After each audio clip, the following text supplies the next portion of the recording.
Saludos amigas y amigos de todo el territorio nacional y del mundo. Saludos República Dominicana. Bienvenidos sean todos ustedes a esta nueva entrega de este espacio que es el espacio de todos ustedes, Batallando con Dionisio Santana por Cinevisión Canal 19. Como siempre, ya es costumbre, iniciamos agradeciendo al Dios Todopoderoso que nos da la vida y nos da esta gratísima y maravillosa oportunidad de venir a compartir diariamente con todos ustedes en este horario estelar. De 6 a 7 de la noche, aquí estamos, de lunes a viernes, Dionisio Santana, batallando por Cinevisión Canal 19. Señores, saludos dominicanos y dominicanas que residen aquí en toda la geografía nacional. Saludos inmensos también, un abrazo fraterno a los dominicanos y a las dominicanas que residen en otras latitudes del mundo y que diariamente se conectan con su país a través de este espacio. Donde quiera que haya un corazón dominicano, ahí late la patria de Duarte Sánchez y Mella. Gracias por su sintonía, como siempre les recordamos y le agradecemos también que se conecten a través de las vías de las plataformas digitales que tenemos para todos ustedes, tanto de Facebook como de Instagram, y les agradezco muchísimo que siempre se conecten a través del canal de YouTube Batallando TV. Ustedes lo buscan, le dan a la campanita, Johnny siempre se lo recuerda, ahí está el enlace Batallando TV. Ustedes entran al canal de YouTube y ahí comparten todo el contenido de este espacio. Siempre es un grato placer compartir con todos y con todas. Hoy es un día maravilloso, hoy es un día especial y tenemos mucho contenido para todos ustedes. Y en esta parte, en esta primera parte de este espacio Batallando con Dionisio Santana, vamos a hablar con una persona que yo admiro y estimo mucho, un gran amigo de toda la vida. Él es el magistrado José Manuel Arias Martínez. José Manuel Arias Martínez es juez de la ejecución de la pena del Departamento Judicial de San Cristóbal, con asiento en Peravia. Y para mí es un honor y un grato placer conversar con esta leyenda que es mi gran amigo. Manuel, un placer tenerte aquí. Muchas gracias Dionisio, y saludar a todos los amigos que sintonizan este espacio. Yo mismo no me pierdo el espacio cada vez que puedo y trato de batallar junto contigo de 6 a 7 a través de este Canal 19, y quiero de entrada extender mis afectos a todos los amigos que sintonizan y agradecerte esta oportunidad. Y pienso que siempre es importante pasar revista a temas que de una manera u otra pueden ayudar a la colectividad a tener una mejor noción de temas que a veces pueden ser desconocidos, y por consiguiente para mí siempre será de gratísimo honor venir a compartir contigo y con los amigos que nos ven. Gracias magistrado. Bueno, y me place mucho porque vi que usted vino escoltado. Ah, sí. Usted vino escoltado, sí. No con escoltas, sino él vino acompañado de sus dos hijas, que son hermosísimas y muy inteligentes. Muchas gracias. Sí, yo tengo 3 niñas y hoy me acompañan Chantal y Ashley. Yo vine a acompañarles a ellas en una graduación de un diplomado, y entonces aprovechamos porque como iba a coincidir con el mismo día de la entrevista, entonces aquí estamos juntos. Me imagino que la tercera y la madre están en sintonía. Sin duda alguna. Sí. Bueno, vamos a iniciar esta conversación, porque para mí no va a ser una entrevista. Es una conversación porque el magistrado Manuel Arias es una persona para mí admirable, tiene muchos temas con los cuales se puede tratar con él, y es también, además de juez, es un articulista permanente en el Listín Diario, y nosotros pues le damos lectura a todo y le damos seguimiento a todo el contenido que él produce por esos artículos. Y quisiéramos empezar que usted nos hable un poco de el juez de la ejecución de la pena. En muchos medios siempre hablamos del el juez de la ejecución de la pena, pero no tenemos el control, la noción de cuáles son las funciones del juez de la ejecución de la pena. ¿Cuáles son las funciones del juez de la ejecución de la pena? Sí, excelente, excelente. Bueno, mira, de entrada decir que el juez de ejecución de la pena es una iniciativa filantrópica que se ubica en 1916 por allá, por Brasil, y surgió precisamente como una iniciativa filantrópica en el sentido de que personas que querían ayudar a esas personas condenadas iban a llevarle Biblia, le llevaban que una pasta dental, cualquier detalle, le leían la palabra de Dios, los animaban para que su tiempo en prisión no fuera de decaimiento, de derrota, sino que supieran que es un proceso y que tenían que mantenerse firmes porque un día iban a salir. Entonces, así surge la ejecución de la pena, que luego pasó a Europa, luego volvió otra vez a Centroamérica y en el caso de la República Dominicana la tenemos la figura del juez de ejecución de la pena en el año 2002 con la promulgación de la ley 7602, ley que entró en vigencia en septiembre del 2004 y que el Tribunal de Ejecución de la Pena como tal, luego del reglamento que instituye, que es la resolución 296 del año 2005, es cuando el juez de ejecución empieza a tener no solamente fisonomía, sino a tener presencia en el ordenamiento jurídico dominicano. Antes no lo teníamos. Entonces, ¿qué pasaba antes? Que con la condena terminaba la labor jurisdiccional y entonces la persona condenada estaba a merced de lo que se dispusiera en los recintos penitenciarios. ¿Qué se ha querido lograr con el juez de ejecución? Tener un funcionario judicial que pueda atravesar los barrotes de las cárceles y entrar y allí verificar que se esté cumpliendo con los derechos fundamentales de los privados de libertad. Porque a veces para las personas, y muchas veces por desconocimiento, por inocencia, tratan a estas personas como sencillamente monstruos o como cosas. En el caso nuestro nos está prohibido verlos así. Nosotros vemos seres humanos. Y allí donde hay seres humanos hay derechos que resguardar. Por consiguiente, una persona condenada lo que está es privada de libertad, no de sus derechos fundamentales. Entonces, la función del juez de ejecución de la pena, en sentido macro, podemos decir que es velar por el respeto, el disfrute y goce de los derechos fundamentales de los privados de libertad. En el caso nuestro, como juez de ejecución de la pena, entonces, la competencia la va a determinar el carácter firme de la decisión condenatoria de esa persona, del juez. O sea, de la decisión condenatoria que condenó a la persona que guarda prisión. Porque aunque el espíritu es ese, lo más probable es que en honor a la verdad, desconozco si es una práctica de todos los jueces de esas jurisdicciones, de visitar y comprobar el reglamento del que te hablo, la resolución 296-2005, establece que el juez de ejecución debe hacer visitas por lo menos una cada 2 meses y todas las que sean necesarias en casos extraordinarios. De manera que nosotros hacemos visitas permanentes y además siento, y esto lo comparto con otros amigos, las visitas carcelarias que hace el juez de ejecución de la pena son las que le van a posibilitar tener una visión de lo que está ocurriendo en el centro y además le permitirá darle vida en el sentido práctico a uno de los principios cardinales que rige la ejecución de la pena, que es el principio de humanización. Claro. Por consiguiente, si el juez no va, si no se sensibiliza, entonces no será un buen juez de ejecución. Nosotros estamos absolutamente convencidos de que un juez que no esté sensibilizado con ese principio de humanización, que no tenga la verdadera sensibilidad para tratar con personas, no viendo a esto como monstruos, sino a personas que en un momento dado han chocado con el ordenamiento jurídico y como consecuencia de un proceso judicial están cumpliendo una condena. Quiero volver atrás y hacerte la salvedad. El artículo 437 del Código Procesal Penal, modificado por la Ley 1015, establece que el juez de ejecución de la pena no tiene competencia para decidir sobre solicitudes que le hagan personas que no sean condenados de manera definitiva. ¿Qué significa eso? Que mientras tanto es competente el juez apoderado de lo principal. Por ejemplo, Si yo tengo a una persona que en el Distrito Judicial de San José de Ocoa le acaban de conocer una medida de coerción, prisión preventiva.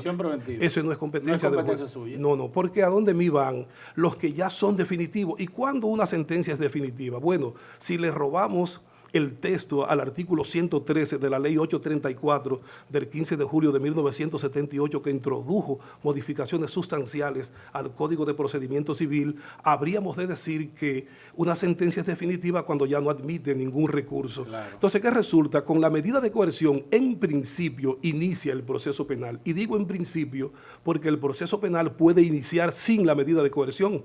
El Código Procesal Penal precisamente señala que en la audiencia preliminar el juez puede imponer, renovar, modificar o hacer cesar la medida de coerción. Y si puede imponerla el juez de la instrucción en la audiencia preliminar, queda claro que no necesariamente el proceso penal inicia con la medida de coerción. Claro, es lo que más se estila, así puede pasar, y por consiguiente, cuando es una prisión preventiva, lo que dice la ley es que usted tiene, si es prisión preventiva, 3 meses para presentar un requerimiento conclusivo.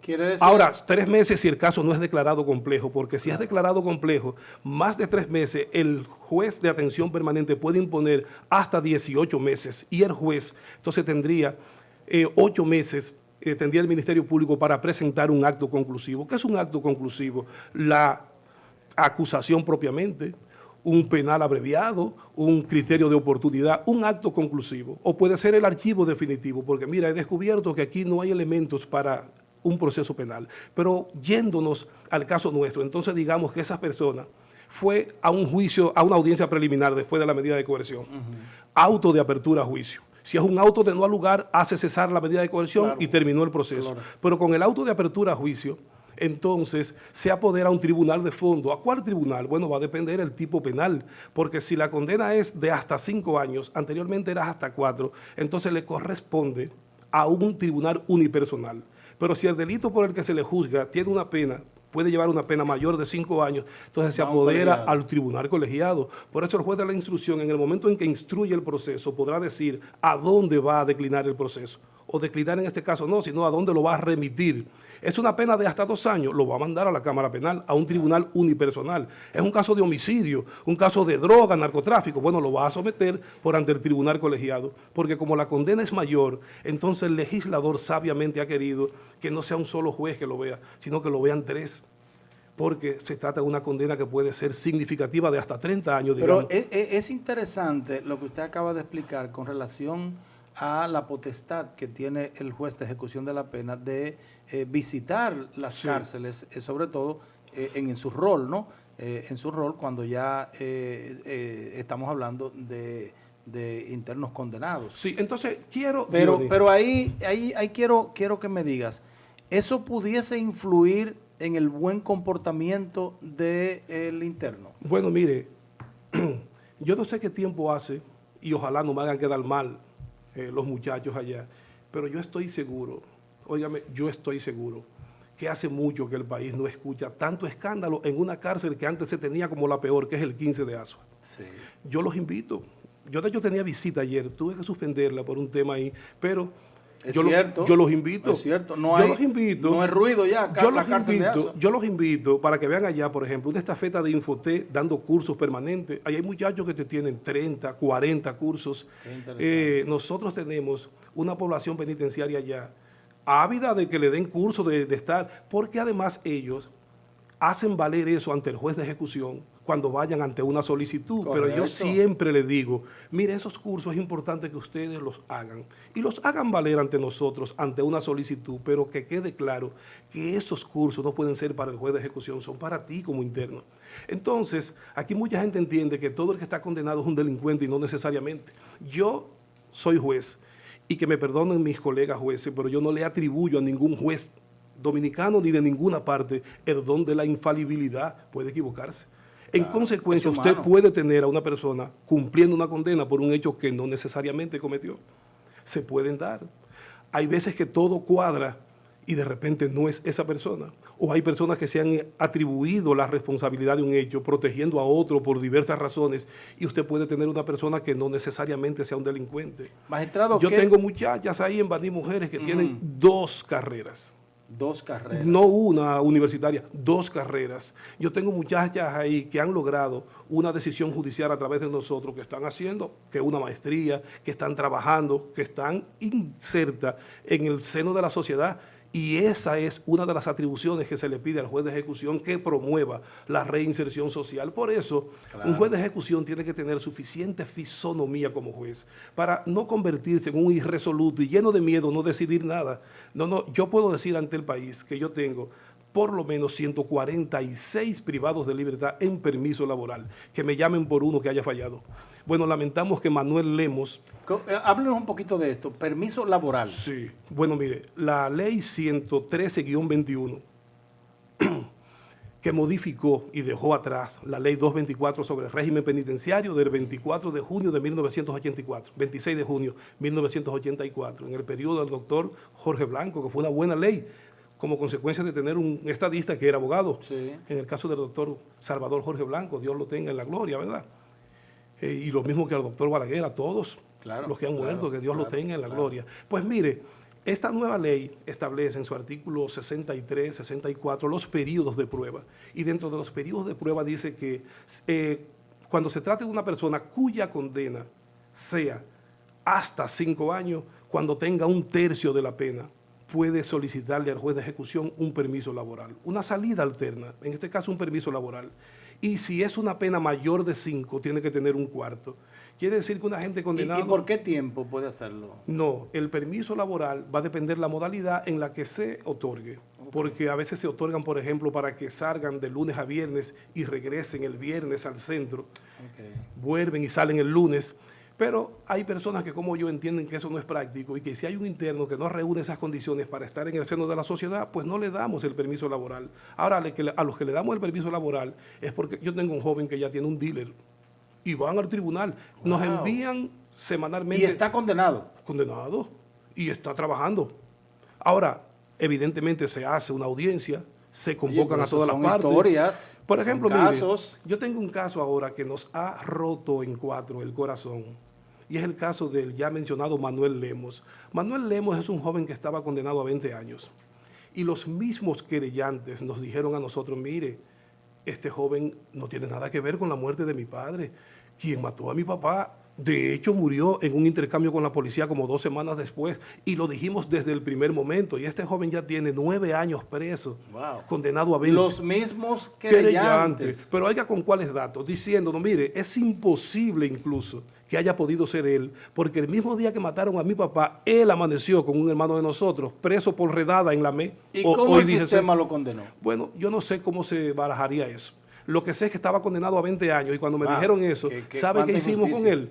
Lo pusimos en libertad, pero no que al otro día, no, el mismo día. Lemos venía firmando permanentemente, tenía como 2 años ya fuera, y el pasado 26 de julio, fue como el 22 que tuvo un accidente en un motor, estuvo batallando en la Plaza de la Salud, en Ernei Arias Lora, y finalmente murió el 26 de julio. Nos dolió mucho porque es un buen interno y que estaba cumpliendo satisfactoriamente. Entonces, para salvar la idea original... que quizás injustamente estaba ahí porque los propios familiares lo dijeron. Entonces, ¿qué resulta? En esto de la libertad condicional, que para la libertad condicional, entonces, lo que dice...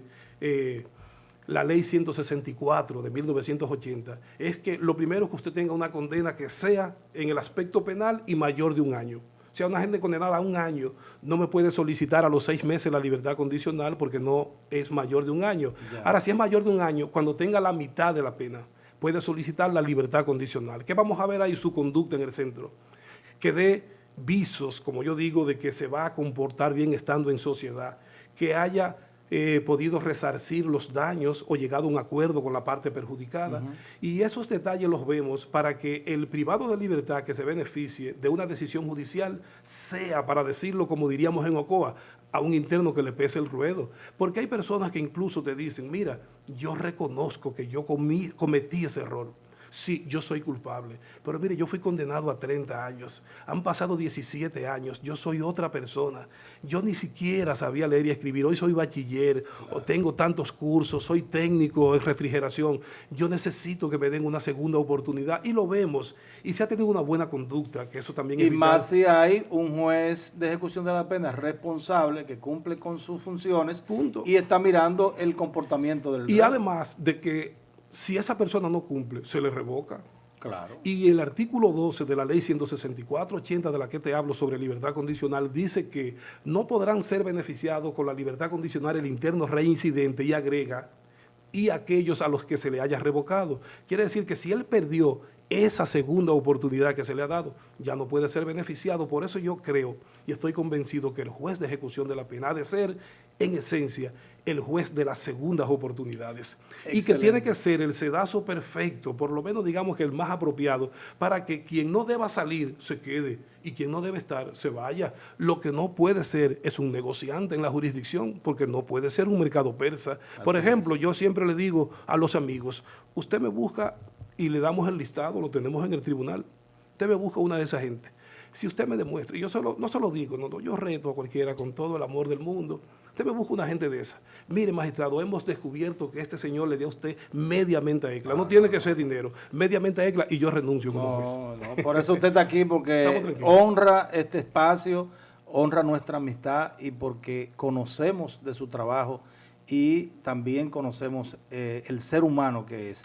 Quisiéramos saber, magistrado, ¿qué tiempo usted tiene en este departamento judicial y cuáles son los centros penitenciarios a su cargo? Excelente. Ya nos habló del 15 de Asua, sí, Baní. Correcto. Mire, los tribunales de ejecución de la pena son departamentales.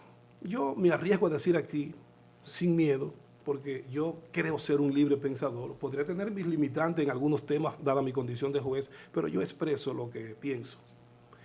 Yo creo que los jueces de ejecución de la pena deben ser distritales, no departamentales.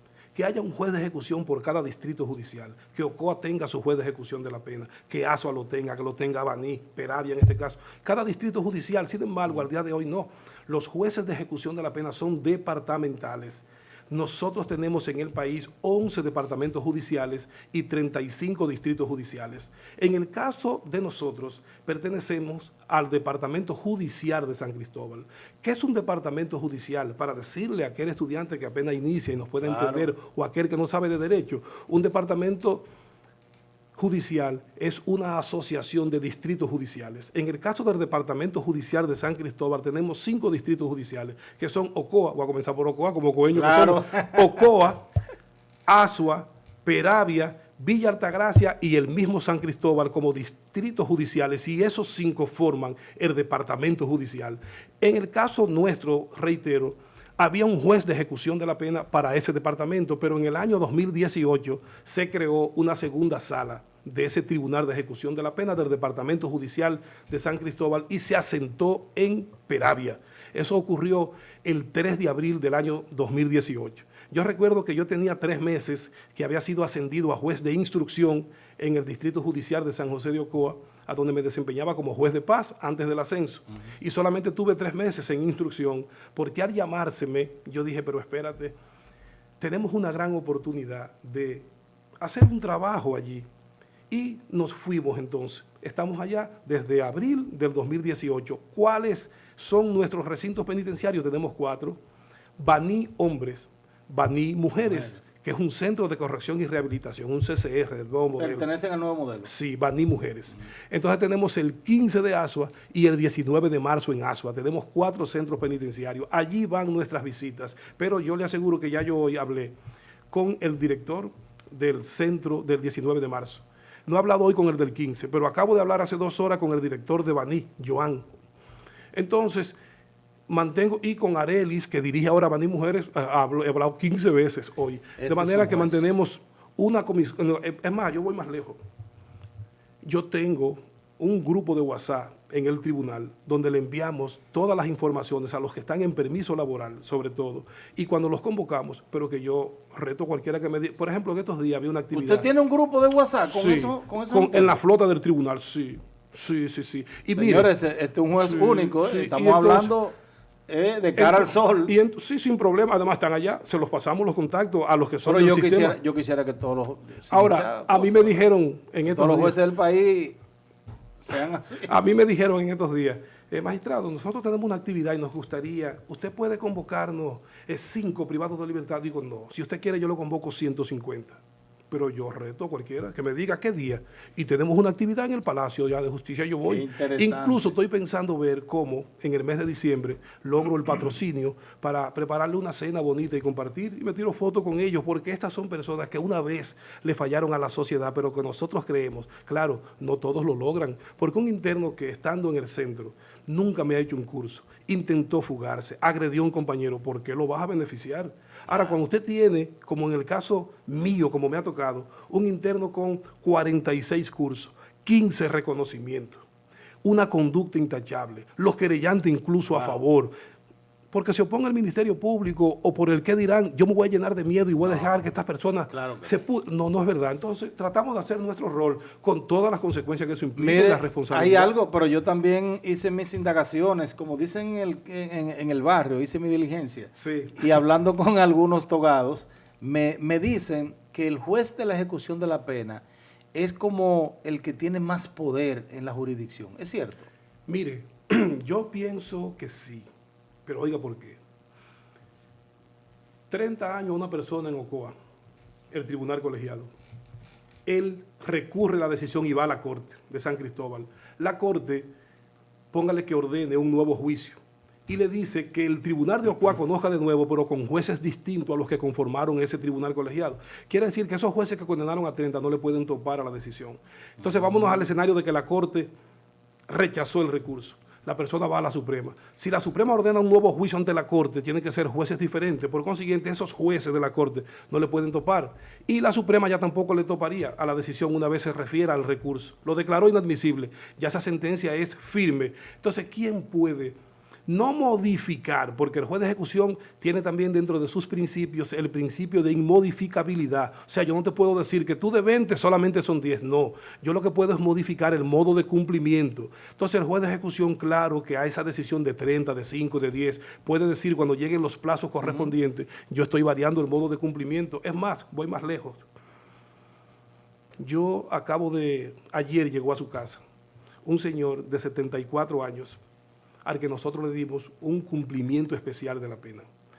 El artículo 342 del Código Procesal Penal dice que hay 4 condiciones para que se le otorgue un cumplimiento especial de la pena. Que esa era mi pregunta 70 de ahora. O sea, años, ¿cuáles son las condiciones? 70 años de edad. El otro es que tenga una enfermedad grave en su fase terminal, que sea una persona con adicción a las drogas, pero de esta gente que ya no saben ni el nombre. Que se mandan no a la calle, sino a un centro especializado, que ese es un tema, que a veces no tenemos esos centros especializados. Ese es un tema. Y entonces también que se trate de una madre lactante o en estado de gestación. En esas condiciones, no es que eso es un hecho, pero esos son los requisitos elementales. Entonces acabamos de poner en libertad a un señor bajo un cumplimiento especial de la pena, condenado a 20 años, pero que tiene 9 años en prisión, pero que tiene 74 años, va a cumplir el 3 de diciembre 75. ¿Entra o no en el rango de los 70? Entra. Entonces, magistrado, yo le diría a ese juez, juegue su rol. Si usted está lleno de miedo, deje esto, pero la ley le dice que usted lo puede. Entonces ese señor nosotros lo estamos mandando en arresto domiciliario a su casa y esa decisión se le notifica a la Dirección General de Servicios Penitenciarios con especial atención a la Dirección para el Medio Libre, que es una adscripción de la Dirección General de Servicios Penitenciarios y Correccionales, y esta a su vez es una adscripción o dependencia de la Procuraduría General de la República. Por consiguiente, como mis decisiones tienen que ser de cara al sol, ahí está el señor. En la resolución decimos dónde va a vivir, el teléfono del garante domiciliario, el teléfono de él, dónde va a pernoctar. Entonces, vayan y vigílenlo. Si no cumple... ¿Quién tiene la responsabilidad de darle seguimiento? La Dirección General de Servicios Penitenciarios vía la Dirección para el Medio Libre. Pero nosotros también hacemos nuestras indagatorias, nos podemos apersonar en cualquier momento. Vamos. Si vamos, nunca nos tomamos ni un jugo, en nada, ningún beneficio, ni siquiera colateral. Solamente a supervisar, pero no a supervisar para meter miedo, sino para acompañar, para que esa persona no vuelva atrás, porque ¿qué es lo que se quiere?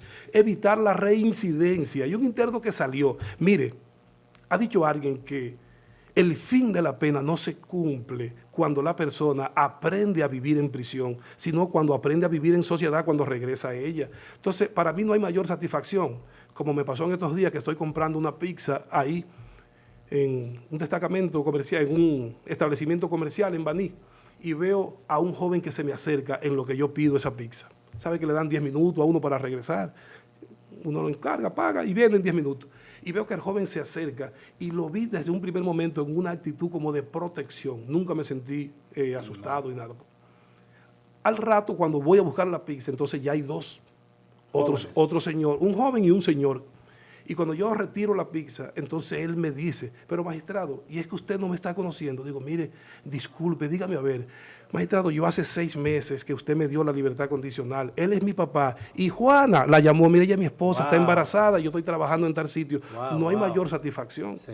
Ahora, la satisfacción también es de saber que ese interno sabe que logró ese beneficio judicial porque trabajó para eso, no por tráfico de influencia. Claro. Porque a veces corrupción, o a veces no.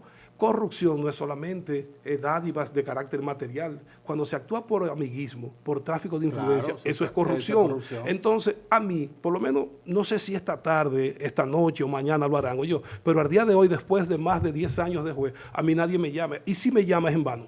Yo espero no tener ningún tipo de problema, porque yo a este juez no lo puedo llamar. Y además, si usted tiene un familiar que está guardando prisión en uno de los centros bajo mi jurisdicción territorial, si haces un buen interno, si tiene una buena conducta, si ha aprovechado el tiempo, si da señales de que está listo para volver al seno de la sociedad, eso es un interno que no tiene que cabildearle al juez de ejecución, porque eso es corrupción.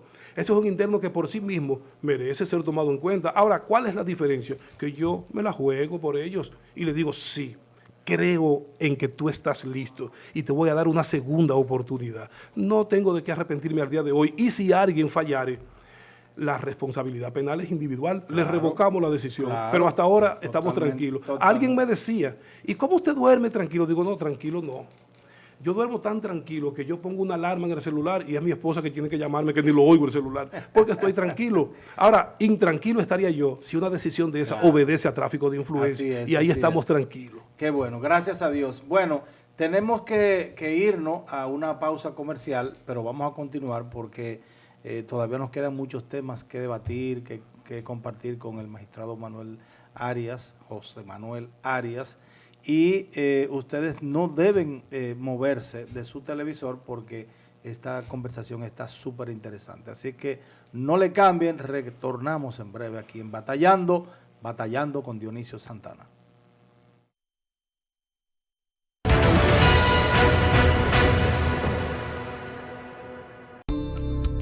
Este 5 de septiembre, en Washington, D.C., se llevará a cabo la 27ª edición de la Conferencia CAF y su apertura estará a cargo de Luis Abinader, presidente de la República Dominicana, quien abordará la necesidad de fortalecer las democracias de América Latina y el Caribe para apoyar el desarrollo sostenible e inclusivo y promover una mejor calidad de vida para los ciudadanos de la región. CAF, Banco de Desarrollo de América Latina y el Caribe, el Diálogo Interamericano y la Organización de Estados Americanos invitan a la 27ª Conferencia CAF, un espacio de alto nivel para el diálogo y análisis de las principales tendencias políticas, económicas y sociales de la región.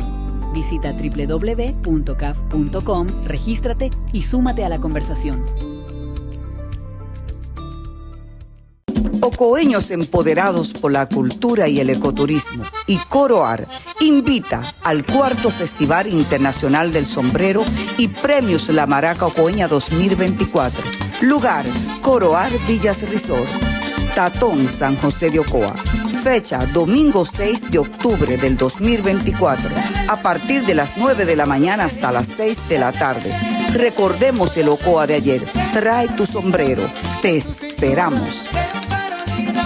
En tu cintura, cuando tú lo mueves, tiembla la luna. Cuando tú lo bailas, tiembla la luna. Nada justifica el robo de energía. Es un delito penado por la ley. El robo de energía es penalizado por la ley 125-01 y su reglamento. Y esto conlleva pena económica y de cárcel. Si quieres normalizar tu servicio, dirígete a una de nuestras oficinas o llama al 809-683-9393. Contamos contigo. El robo de energía no es un tema solo de Sur, es de todos.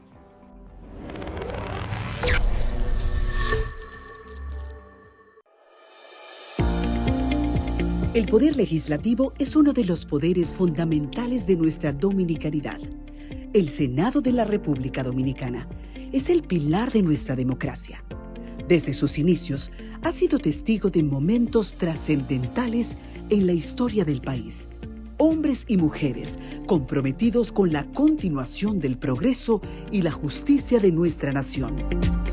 Con valores arraigados en la libertad, la igualdad y la solidaridad, el Senado de la República Dominicana se prepara para escribir un nuevo capítulo en nuestra historia. En este viaje hacia un mañana más próspero y justo para todos los dominicanos, construyamos un país que nos llene de orgullo y esperanza. Senado de la República Dominicana, participativo, inclusivo, transparente. Y ahora, el bateador se prepara con 2 outs.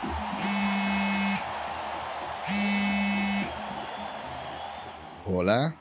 Hola, me habla el señor González. Ajá.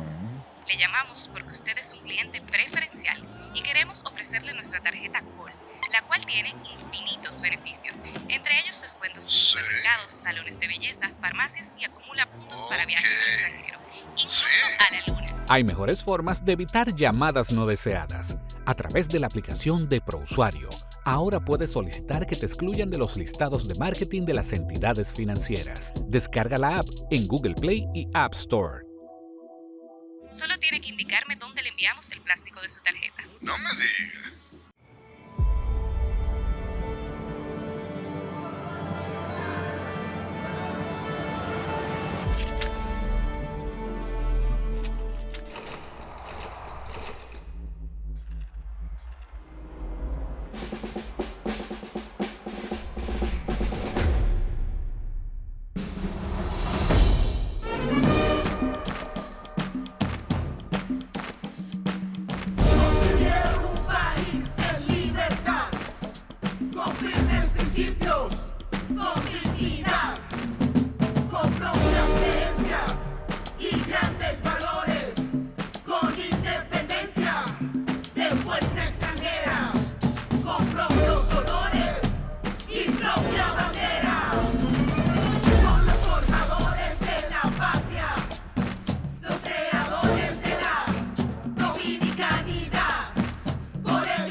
En estos 58 años, hemos sido el impulso que mueve el comercio, favoreciendo la inversión extranjera y brindando oportunidades para nuestra gente. Hemos sembrado la semilla que nos permite cosechar y exportar nuestra alegría y sonrisas propias de lo hecho en RD. 58 años siendo el apoyo incondicional de las industrias, forjadores del comercio e impulsadores de la MIPYMES. Somos el Ministerio de Industria, Comercio y MIPYMES y estamos junto a ti.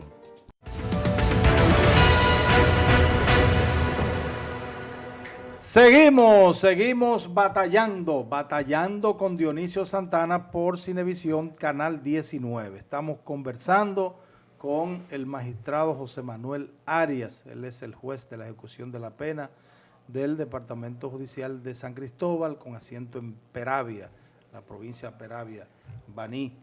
Magistrado, en ciencia cierta, ¿cuáles son las funciones principales del juez de ejecución de la pena y si hay algunas limitaciones? Sí, bueno, mire, sí, limitaciones claro que tenemos en un país como el nuestro, ¿verdad? Con muchas limitantes en todas las áreas, pero también grandes oportunidades de hacer cosas positivas. Y esa es la parte que vemos. Nosotros, por ejemplo, ante nosotros se conocen las solicitudes de libertad condicional, las solicitudes de permiso laboral, las solicitudes de cumplimiento especial de la pena, como decía, pero también nosotros tenemos una parte administrativa. Claro, también conocemos acciones de amparo, solicitudes de revocación de traslado. ¿Cómo así? Bueno, un interno que estando en Baní y un coronel dijo que va para Samaná, pero dijo, no, pero espérate, ¿por qué? ¿Qué yo he hecho? Entonces tiene derecho a solicitar, a incoar una acción tendente a que se le revoque, y nosotros vemos, si no cumple con las formalidades, revocamos y esa persona regresa donde estaba. Cuando ha pasado eso, si esa persona una vez regresado tiene una solicitud de fondo como una libertad condicional, yo me inhibo y que la conozca otro, para que un desaprensivo no diga que yo lo traje de Samaná otra vez para Baní porque yo quería otorgarle la libertad, que lo conozca otro. Pero en cuanto a su derecho a estar en un recinto y a no ser trasladado arbitrariamente, nosotros garantizamos, velamos por eso, es nuestra responsabilidad. Pero también tenemos una parte administrativa muy importante. Por ejemplo, usted tiene una persona que lo condenaron a 5 años. Bueno, para él salir necesita un auto por pena cumplida. El juez tiene que establecer el cómputo y va a decir, déjame ver, la medida de coerción fue del 10 de septiembre del año 2019 y lo condenaron a 5 años y esa sentencia ya la Corte la ratificó y la Suprema, fue 5 años la condena. Bueno, pues él cumple el 10 de septiembre del 2024, cumple esos 5 años. Entonces, hoy 11 debió salir. Entonces, eso nosotros hacemos y disponemos la libertad inmediata. Por eso, en nuestras visitas penitenciarias, lo primero que preguntamos siempre, ¿aquí hay alguien que haya cumplido? O que esté próximo a cumplir, porque hay que esperar. Cuando llegue la fecha para comenzar a hacer trámite, vas a perder 10 o 15 días, vamos a hacerlo ahora. Y ahí nos encontramos con un interno que, por ejemplo, es del Ceibo y está en Asua porque lo trasladaron, sea por inconducta, sea porque él tenía una esposa que es de Asua y quiso estar más cerca, por diversas razones, o su mamá se mudó para allá. A veces esa persona está en Asua, pero su proceso es del Ceibo, pero él no tiene la sentencia condenatoria, nada más tiene la medida de coerción o no la tiene. Entonces, ¿qué se hace en ese caso? No, tratamos de ir recopilando. A veces tiene su abogado, lo hacemos a través de él. Mire, doctor, tiene que depositar la medida de coerción, la sentencia condenatoria, las sentencias de la Corte y de la Suprema, o la certificación de no apelación o de no casación. ¿Cómo así? Bueno, porque si yo tengo una sentencia condenatoria, si no va a la Corte, entonces tú tienes que tener una certificación de no apelación que la va a emitir el propio tribunal de fondo, que va a decir, a la fecha esta decisión no ha sido recurrida, no fue objeto de recurso de apelación. Nosotros ahí tenemos que ver cuándo se le notificó, porque pueda que uno diga, no ha recurrido, pero está dentro del plazo, tiene 20 días para recurrir. Entonces, cuando vemos eso y vamos teniendo su expediente, está listo, esa persona debe salir el mismo día, pero ¿qué resulta? ¿Y qué pasa con esa persona que tenía solamente a una viejita, su abuelita, porque su mamá murió en un accidente? La abuelita tiene un cerdo allá en Samaná y él está aquí en Baní. Lo condenaron a 5 años que ya cumple, pero le pusieron una multa de 100,000 pesos. ¿Qué hacemos con él? Lo dejamos que permanezca en la cárcel por 100,000 pesos, por la multa. Entonces, la ley nos dice que nosotros podemos convertirle en trabajo comunitario o autorizarle su pago parcial. Entonces, ¿qué digo yo? No, espérate, esta persona no es verdad que me va a permanecer más tiempo en prisión porque no tenga con qué pagar. ¿Y cuando la indemnización es de una suma considerable? Bueno, no, porque ya la indemnización es otra cosa. Y el 448... Si cumple con la pena, pero tiene además de eso una indemnización, ¿qué pasa en ese caso? El 448 del Código Procesal Penal dice que los asuntos civiles se van a tramitar por ante la jurisdicción correspondiente, que es la jurisdicción civil. Sale en libertad. Y esa persona tiene derecho a reclamar por la vía civil el pago de la indemnización. Por eso le hablo de la multa, que es el aspecto donde a favor del Estado, por ejemplo. Entonces ahí sí nosotros podemos rejugar. En la parte de la indemnización no podemos. Por ejemplo, yo tengo una persona en estos días que se oponían a la libertad condicional de una interna sobre la base de que ella no ha pagado la indemnización. No me alega la magnitud del hecho, sino que ella no ha pagado. Yo digo, no, pero esto es un tema civil. Digo, mire, aunque yo le otorgue la libertad condicional a ella, usted tiene todo el derecho a reclamar por la vía civil que ella le pague, la parte civil. Yo en esa parte no soy competente. Correcto. Y esa persona la pusimos en libertad. bueno, ellos que le caigan atrás para que pague ahora, en la parte civil. Hay una Entonces hay una pregunta. parte muy humana, porque esa Sí. gente que no tiene con qué pagar, Muy le humana. hemos dicho, vete, y Muy ven, humana. hazme, en vez de 100,000 pesos, hazme 200 horas en el cuerpo de bomberos civiles de allá de Samaná. Esa Y remite. decisión depende de la humanidad del juez. Ah, eso sí. Entonces yo, cuando me han preguntado, mire que hay alguien que está preso por una multa, digo, búsqueme un solo en mi jurisdicción y me voy como juez. Búsqueme un solo, no tiene, me puedo buscar medio, no hay. ¿Qué pasa, magistrado? Una pregunta difícil. ¿Qué pasa cuando un condenado, vamos a poner un ejemplo, que haya, ¿verdad?, cometido un homicidio, que haya sido condenado a 20 años de prisión, pero en el transcurso de esos 20 años, esa persona no tiene un buen comportamiento y de hecho ya a los 20 años cumple su condena, pero todavía está el miedo latente de si puede reinsertarse a la sociedad? ¿Qué pasa con la decisión del juez en ese No, sentido? definitivamente ahí hay que ponerlo en libertad. Si él no tiene esos atributos, no se va a beneficiar de una libertad condicional, de un permiso laboral antes del cumplimiento.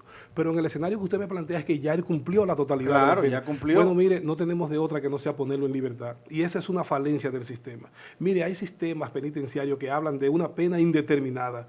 ¿Cuánto? Cuando la gente esté regenerada.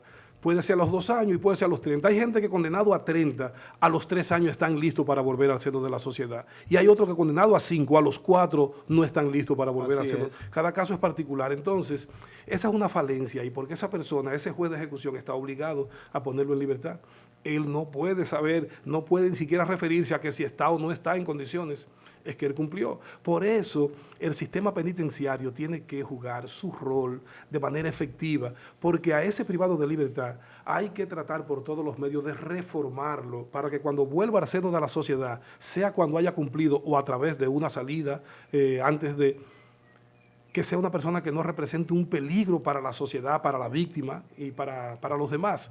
Entonces, esa es una falencia de nosotros, porque, como le digo, esa persona puede ser el peor, condenado a 20, cumplió, hay que ponerlo en libertad. Porque si no, entonces te interponen una acción de habeas corpus por encierro ilegal. Fue condenado a 20 y ya él cumplió. Entonces, uno no se va a exponer. Yo sé, y hay magistrado, hacerlo. que hay muchas madres, muchos padres, muchos familiares que están ahora mismo mirando este espacio y que quisieran incluso alguna orientación con relación a sus familiares que están detenidos. ¿Cuáles son los requisitos para que un interno pueda tramitar la libertad condicional? Por ejemplo,